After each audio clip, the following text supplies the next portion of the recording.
야고보서 5장 13절부터 20절까지 말씀을 통해서 기도, 행함 있는 믿음의 증거라는 제목으로 말씀을 함께 나누겠습니다. 오늘 야고보서의 마지막 본문을 함께 읽었습니다. 야고보는 행함이 없는 믿음은 곧 죽은 믿음이다 라는 주제를 가지고 야고보서를 써내려갔습니다. 믿음이 있다면 믿음에 걸맞는 삶이 뒤따라야 한다는 것이 바로 야고보의 주장이지요.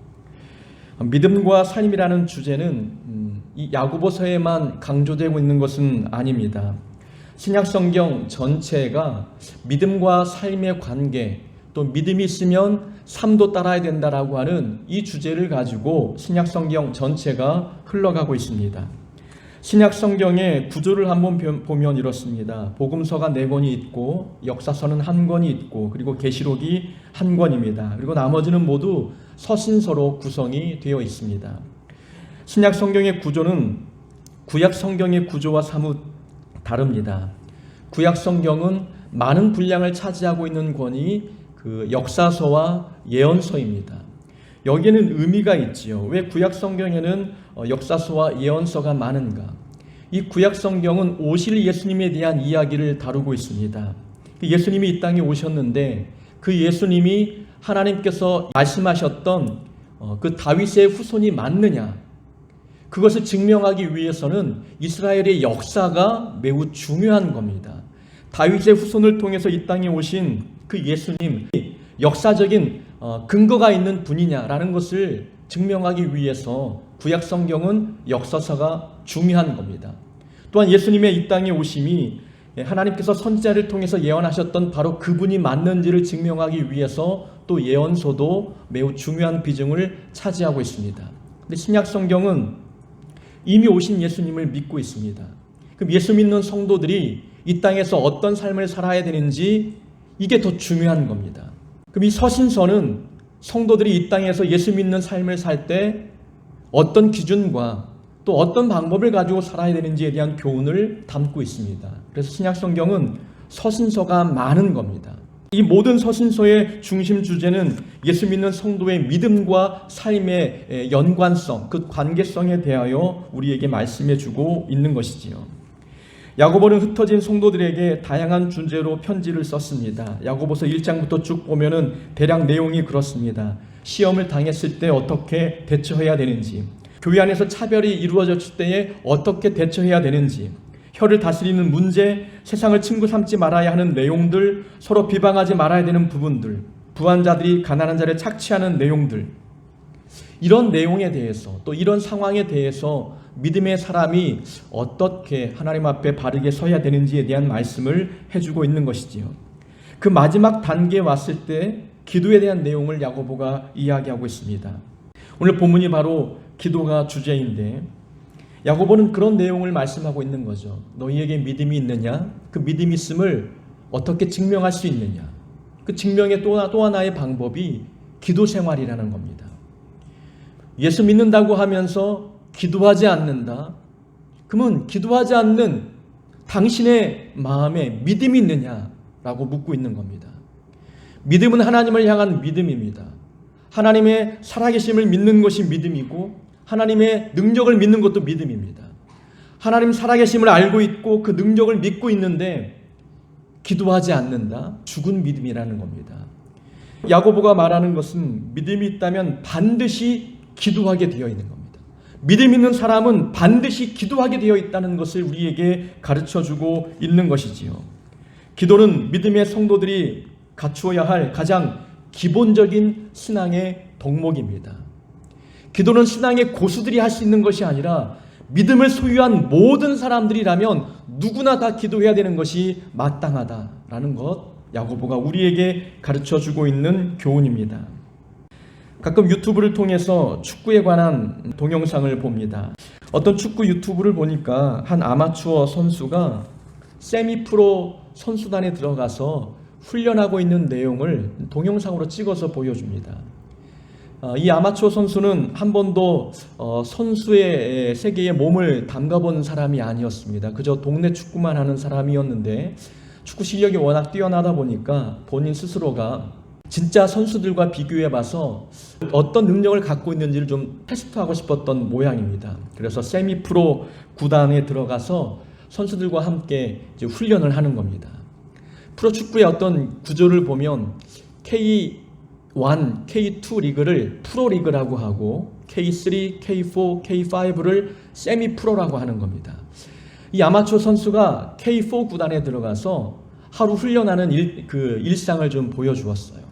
들어가서 제일 먼저 하는 것은 몸풀기 훈련을 합니다. 운동장을 돌면서 뛰기, 장애물 놓고 통과하기, 순발력 훈련, 볼 뺏기 훈련. 이것은 선수들이라면 누구나 기본적으로 하는 훈련이지요. 몸을 달구는 워밍업 수준입니다. 세미프로 선수들은 재미있게 훈련에 임했습니다. 그런데 아마추어 선수는 몸풀기 훈련임에도 불구하고 지쳐버리는 거예요. 몸풀기 훈련 끝난 다음에 본 게임에 들어가는데 다른 선수들은 다 게임에 임하지만 그 아마추어 선수는 게임에 들어가지 못할 만큼 모든 체력을 방전해버렸지요. 아마추어와 프로의 차이가 이것입니다. 기본기의 차이예요. 기본기가 탄탄한 프로는 몸풀기 훈련도 즐겁게 임합니다.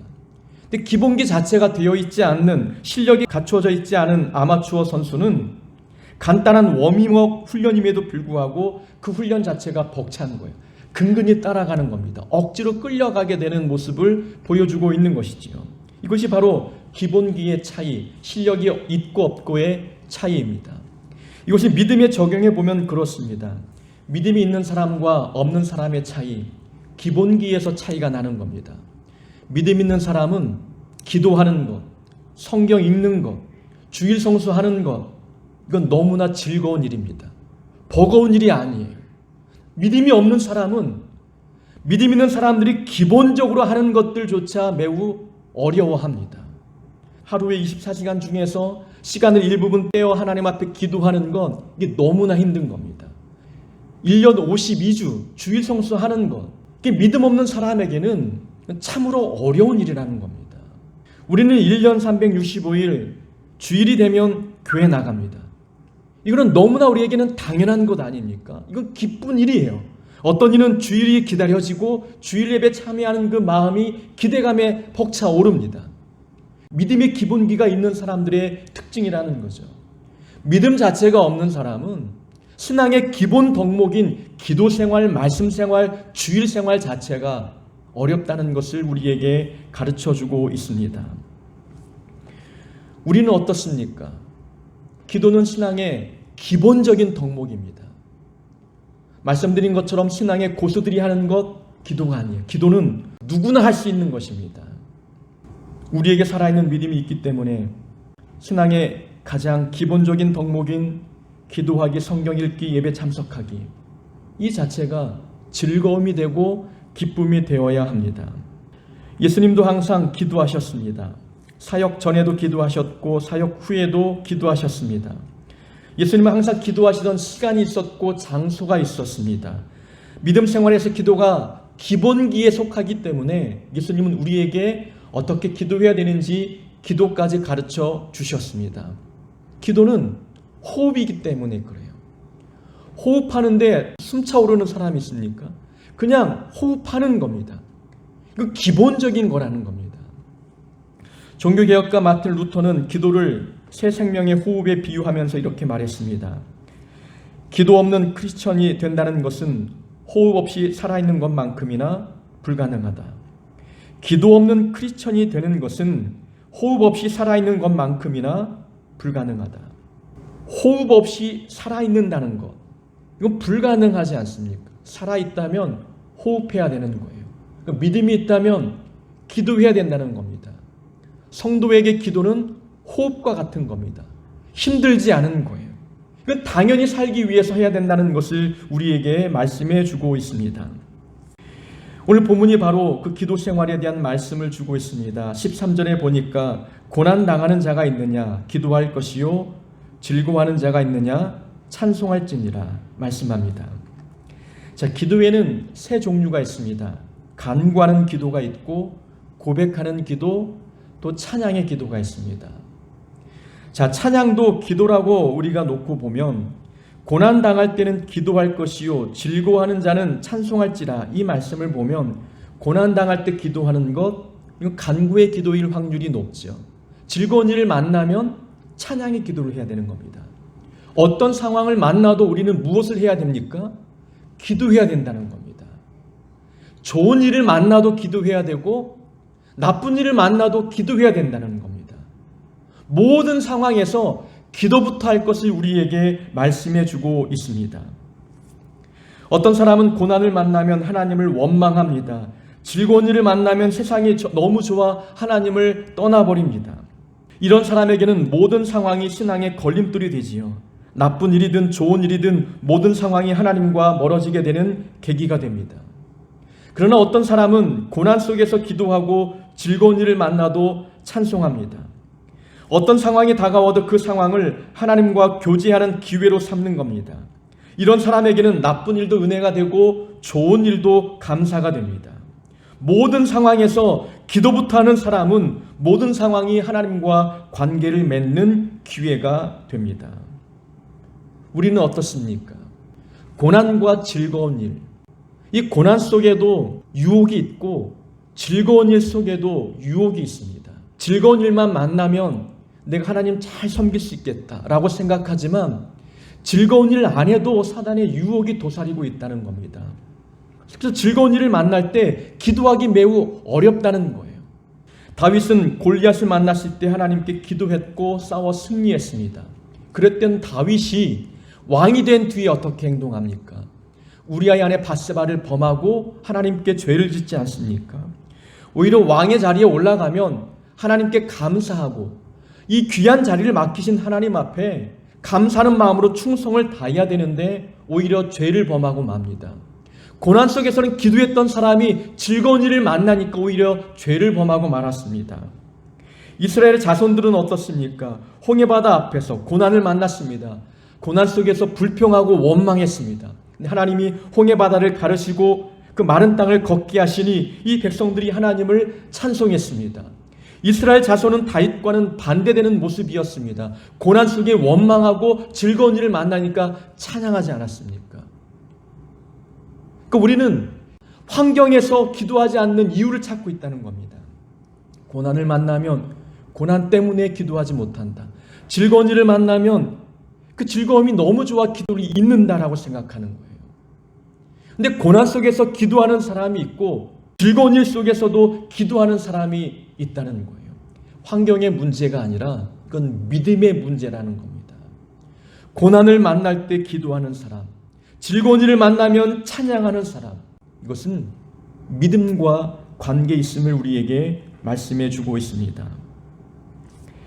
우리는 고난 속에서 기도하고 즐거운 일을 만나면 찬송해야 되는데 둘 중 하나의 환경에서만 믿음의 반응을 보일 때가 많습니다. 고난에서 믿음의 반응을 보이든지 즐거운 일에서만 믿음의 반응을 보이든지 둘 중 하나의 환경에서만 믿음의 반응을 보이는 거죠. 믿음이 성장하려면 두 환경이 필요합니다. 고난도 필요하고 즐거운 일도 필요합니다. 어떤 성령의 열매는 고난 가운데서 맺어지고 어떤 성령의 열매는 즐거운 일 속에서 맺어지기 때문에 그래요. 이 모든 두 상황이 우리에게 필요한데 우리는 둘 중 하나의 환경에서만 믿음의 반응을 보일 때가 있다는 거예요. 다윗은 말씀드린 것처럼 고난 속에서만 믿음의 태도를 보였고 이스라엘 자손들은 즐거운 일을 만날 때만 믿음의 태도를 보였다는 거예요. 균형을 잃어버리는 겁니다. 우리는 고난 속에서는 마음이 힘들고 몸이 힘드니까 영적으로 깨어있을 때가 많아요. 지금 기도할 때야. 근데 기쁜 일을 만나면 영적으로 해이해집니다. 감사를 잊고 기도를 잊어버리는 거예요. 그 반대 경우의 사람도 있기 마련이죠. 그런데 우리는 항상 영적으로 깨어 있어서 즐거운 일 속에서도 기도하고 고난 속에서도 기도해야 됩니다. 욥은 모든 상황 속에서 하나님을 예배하고 기도했던 사람입니다. 그는 부유했을 때에도 하나님 앞에 예배했고 인생의 큰 고난과 환난을 만났을 때에도 입술로 범죄하지 않고 하나님께 기도했던 사람입니다. 하나님은 그런 모습을 우리에게 요구하십니다. 고난 속에서 기도하고 즐거움을 만났을 때 찬양하는 모습. 우리는 어떤 상황을 만나도 기도부터 하는 자가 되길 원합니다. 모든 상황에서 하나님 앞에 믿음의 반응을 보이고 어떤 상황일지라도 그 상황을 하나님과 관계를 맺는, 하나님과 더 친밀해지는 좋은 기회로 삼는 자가 되어야 될 줄로 믿습니다. 14절에 보면은 병든 자에게 권면합니다. 병든 자가 있느냐? 교회 장로를 초청하라 말씀하고 있습니다. 교회 장로를 초청하라는 것은 교회 식구들 불러와서 함께 기도받으라는 겁니다. 적극적으로 기도를 요청하라는 말씀을 해주고 있는 거지요. 대부분 몸이 아프면 누군가 집에 찾아오는 것 매우 어렵습니다. 몸이 아프면 몸도 씻지 않고 머리도 부스스하고 집안 청소도 잘 되어 있지 않죠. 그런 상황에서 교회 식구들을 불러서 예배드린다는 것은 참 매우 어려운 일입니다. 삶의 모습을 그대로 보여줘야 되기 때문에 부끄럽고 또 창피한 일이 되기 때문에 그렇지요. 기도할 때를 잘 모르기 때문에 그런 거예요. 병든 상황, 지금이야말로 기도가 가장 필요한 때이다. 그걸 아는 사람들은 삶의 형편이 어떠하든 교회 식구를 초청해서 함께 예배드립니다. 그 야고보는 육체의 질병, 이걸 육체의 문제로만 보지 말고 영적인 문제와 결부시켜 보라는 겁니다. 15절에 보니까 혹시 죄를 범하였을지라도 사하심을 받으리라. 이 병든 원인이 죄 때문일 수 있다는 것을 언급하고 있는 겁니다. 그러면 기도 받아야 낫는 거죠. 모든 질병의 원인이 죄 때문만은 아닙니다. 그러나 어떤 병은 죄 때문에 찾아오기도 합니다. 우리는 병의 원인이 어디인지 모르기 때문에 기도해야 되는 것이 맞습니다. 내 삶에 문제가 발생이 됐다. 이것을 영적인 문제와 별개의 것으로 생각하지 말아야 되는 거예요. 우리가 몸이 아픈데도 기도받을 생각하지 않고 삶이 힘든데 예배드리려고 하지 않는다는 거죠. 이 삶의 문제와 영적인 문제를 별개의 것으로 생각하기 때문에 그렇습니다. 정말 기도에 열심인 사람은 삶의 문제가 발생되면 그것을 영적인 문제로 해석하는 거예요. 그 영적인 문제다. 즉 기도하고 하나님께 예배하게 된다는 거죠. 한 번은 서울에서 어떤 집사님 댁을 방문했습니다. 평소 몸이 좋지 않으신 분인데 주일 예배를 몇 주 빠지셔서 전화를 했더니 좀 집으로 와달라는 부탁을 하시는 겁니다. 집에 가봤더니 깜짝 놀랐습니다. 집안이 엉망이었습니다. 발 디딜 틈도 없이 살림살이가 온 방 안에 펼쳐져 있었지요. 부엌 살림, 옷까지 마치 도둑이 다 뒤집어 놓고 간 것처럼 온 방 안에 이불과 빨래와 그릇들이 난장판이 되어 있는 겁니다. 아니 여기를 신발을 벗고 들어가야 돼, 신고 들어가야 돼 고민할 정도로 집안이 지저분했어요. 근데 집안에 이제 신발을 벗고 들어갔는데 안방에 앉을 곳이 없습니다.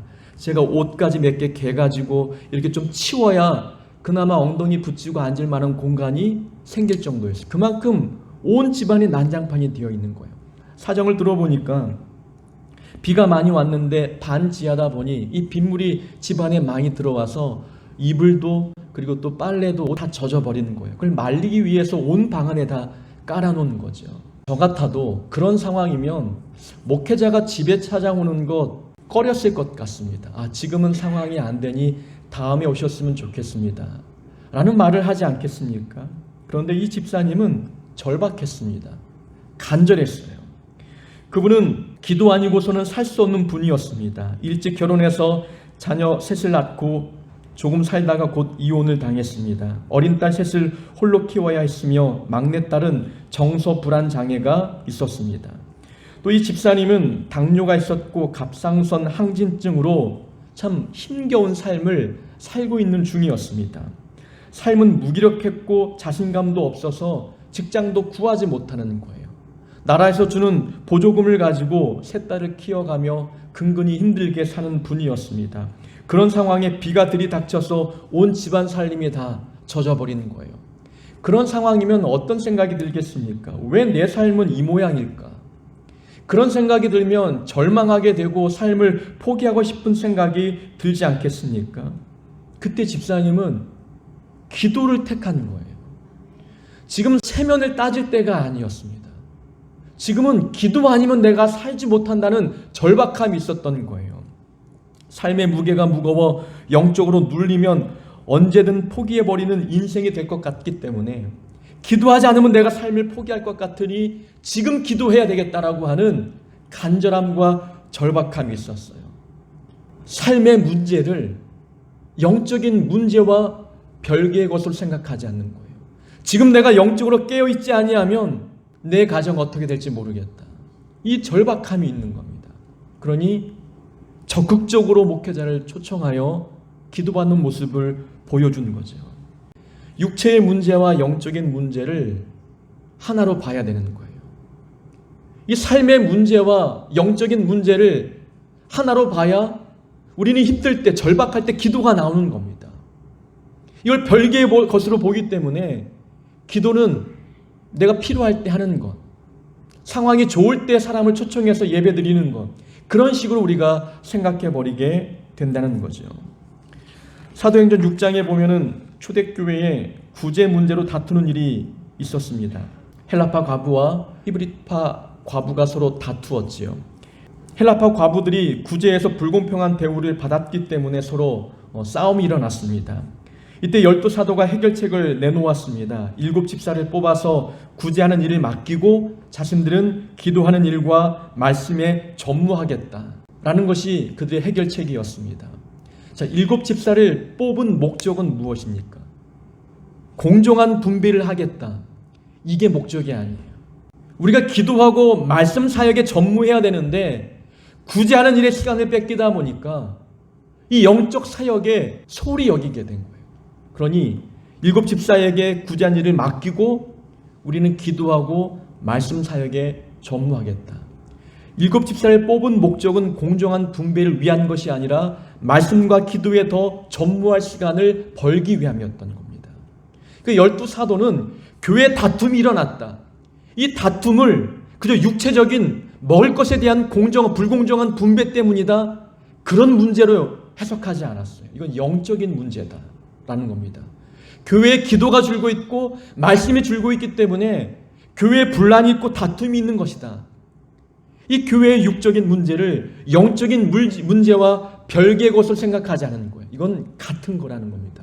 영적인 부분에 문제가 있으니 교회 안에 육체의 문제와 삶의 문제가 드러나고 있다고 판단했던 겁니다. 그러니 기도하고 더욱더 말씀에 전무할 때 이 교회의 문제가 사라질 것을 기대했던 겁니다. 우리 삶에도 마찬가지입니다. 불평이 점점 늘어나고 있습니다. 게으름이 계속해서 유지되고 있습니다. 원망과 미움이 마음에서 점점 커지고 있습니다. 이건 육체의 문제가 아닙니다. 이건 그저 삶의 문제만 국한된 것이 아니라는 겁니다. 이건 영적인 문제인 겁니다. 삶의 문제와 영적인 문제를 같은 것으로 보아야만 우리 문제가 터질 때마다 제일 먼저 기도하게 되어 있는 겁니다. 우리 마음에 감사가 사라지고 있다면, 은혜가 사라지고 있다면 우리는 영적인 문제임을 깨닫고 기도부터 하는 자가 되어야 될 줄로 믿습니다. 17절 이하에는 엘리야에 대한 이야기가 언급되고 있습니다. 엘리야의 이야기를 하는 이유는 간단하지요. 하나님께서 엘리야의 기도에만 응답하시느냐? 아니라는 거죠. 성도들이 하는 모든 기도에 하나님이 응답하는 분이다라는 것을 말씀해 주고 있는 겁니다. 나는 엘리야가 아닌데, 나는 기도의 은사가 없는데 하나님이 내 기도 들어주실까? 이런 생각하지 말라는 거예요. 엘리야가 능력의 종이었기 때문에 기도한 대로 그 결과가 나타났느냐? 아니라는 겁니다. 엘리야는 사람이라는 거예요. 기도 응답은 하나님께 속한 것이다. 기도 응답은 하나님의 능력에 속한 것이기 때문에 엘리야도 기도했기 때문에 하나님이 응답하신 것이지 사람의 능력이 있어서 기도 응답을 가져온 것이 결코 아님을 말씀해 주고 있는 겁니다. 엘리야도 우리와 똑같은 사람이라는 겁니다. 그렇다면 우리가 기도하면 하나님이 응답하신다라는 것을 우리에게 확신시켜주고 있는 것입니다. 그래서 우리는 우리가 드리는 기도의 힘을 과소평가하지 말아야 합니다. 하나님은 우리가 신음하는 소리를 들으시고도 응답하시는 분이십니다. 너무 마음이 슬퍼서 기도는 나오지 않고 눈물만 흘려내릴 때 하나님은 우리의 눈물만 보시고도 응답하시는 분이신 거예요. 삶이 너무 답답하면 기도가 나오지 않잖아요. 눈만 감으면 한숨만 나오는 그런 기도가 될 때도 있지 않습니까? 근데 하나님은 그런 한숨을 듣고도 응답하시는 분이십니다. 기도 응답은 하나님께 있기 때문에 그렇습니다. 그러니 걱정하지 말고 기도하라고 우리에게 말씀합니다. 야고보서를 마무리하면서 행함 있는 믿음에 관해서 설명하는 중에 이 마지막 주제가 기도라는 것, 이것은 매우 중요한 의미가 있습니다. 지금껏 1장부터 쭉 설명해왔던 모든 믿음의 행위들이 있지 않습니까? 시험 중에 기쁘게 여기는 것, 혀를 잘 사용하는 것, 차별하지 않는 것, 말에 실수하지 않는 것, 이 모든 것은 기도가 있지 않고는 지키기 어려운 교훈들이라는 겁니다. 그래서 마지막에 기도를 강조하고 있죠. 우리가 삶을 살아가고 또 예수 믿는 자로서 신앙생활 할 때에 우리가 지켜야 할 많은 말씀들이 있습니다. 교훈들이 있습니다. 우리 힘으로 지키기 어렵다는 거예요. 그래서 기도해야 되는 겁니다. 기도한다는 것은 우리에게 믿음이 있다는 것을 증거하는 겁니다. 기도는 신앙의 고수들만이 하는 것이 아닙니다. 믿음 있는 사람이라면 기도는 당연히 해야 되는 것입니다. 그건 기본기입니다. 우리는 모든 상황에서 기도부터 해야 합니다. 기도하지 못할 상황은 없는 것이지요. 고난 속에서, 즐거운 일 속에서 하나님께 기도하는 자가 되어야 합니다. 육적 문제를 영적 문제로 인지하여 기도에 전념하는 자가 되어야 합니다. 또 기도 응답은 하나님께 달려 있습니다. 기도의 효력은 사람의 능력에 달려 있지 않다는 것을 기억하셔서 항상 하나님의 능력을 바라보며 기도하는 하나님의 귀한 자녀 되기를 주의 이름으로 축원합니다.